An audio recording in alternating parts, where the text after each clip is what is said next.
مدافع مغربي يجيد اللعب في كل المراكز، عمره لم يتجاوز 22 عاما، ويلعب في أوروبا منذ نعومة أظافره، وبدأ نجمه يلمع ليلفت أنظار كبار القارة العجوز. هذه حكاية رضوان حلحال.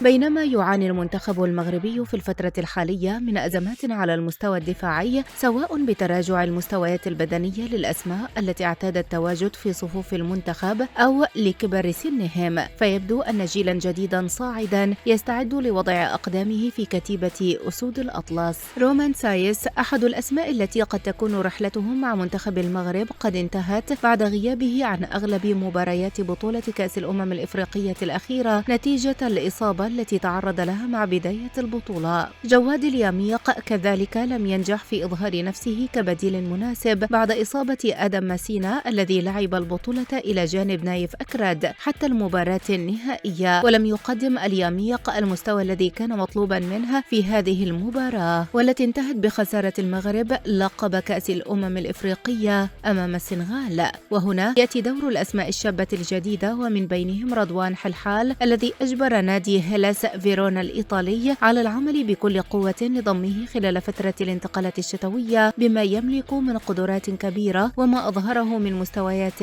مميزة. رضوان لعب الفترة الماضية مع نادي ميشلين البلجيكي، وهو أحد أبناء شباب نادي مونبلييه الفرنسي، لكنه لم يجد لنفسه مكانا مع الفريق الأول للنادي، فيما اكتفى بلعب 31 مباراة مع الفريق الرديف. وفي عام 2024 انتقل النجم المغربي الشاب إلى صفوف نادي أتلتيكو مدريد الإسباني في صفقة انتقال حر، لكنها كانت تجربة قصيرة، فلم يشارك سوى في مباراتين فقط، ولم تتجاوز دقائق اللعب للشاب المغربي 21 دقيقة. ما إن علم حلحال أنه لن يجد لنفسه مكانا مع أتلتيكو مدريد، قرر الرحيل نحو الدوري البلجيكي، وهناك لعب لصالح نادي ميشلين، وخاض فترة إعارة مع نادي هيلموند سبورت الهولندي لينجح خلال الموسم الحالي في التألق وإثبات نفسه. وأهم ما يميز رضوان حلحال هو قدرته على اللعب في مراكز الدفاع بالكامل، الظهير الأيمن والأيسر وقلبي الدفاع، كما يمكنه القيام بأدوار مركبة بين الدفاع والهجوم مع القدرات البدنية التي يملكها. رضوان يملك القدرات الفنية التي تمنحه القدرة على المساهمة في بناء الهجومات لصالح فريقه، فهو ليس مدافعا من الطراز القديم، لكنه يملك المهارة الكافية للمساهمة في بناء التحولات ومساعدة فريقه على الانطلاق نحو مرمى الخصم.